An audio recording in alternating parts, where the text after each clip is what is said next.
Taste the Daily. மராட்டிய மாநிலம் Pune collector அலுவலகத்தில் பயிற்சி ஐஏஎஸ் அதிகாரியாக பணியாற்றி வந்தவர் பூஜா கேட்கர். பயிற்சி ஐஏஎஸ் அதிகாரியாக இருக்கும்போதே அலுவலகத்தில் தனக்கென தனி அறை, சிவப்பு விளக்கு பொருத்தப்பட்ட கார் ஆகியவை கேட்டு சர்ச்சையில் சிக்கியது குறிப்பிடத்தக்கது. இதனால் பூஜா கேட்கர் உடனடியாக இடமாற்றம் செய்யப்பட்டார்.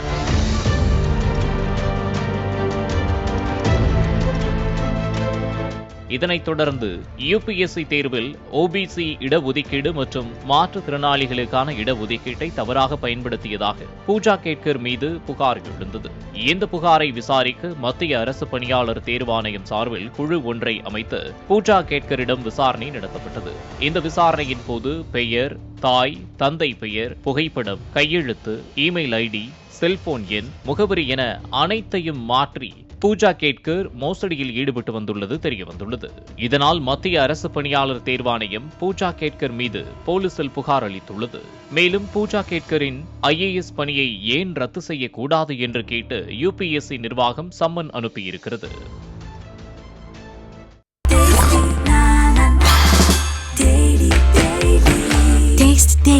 Taste the Daily.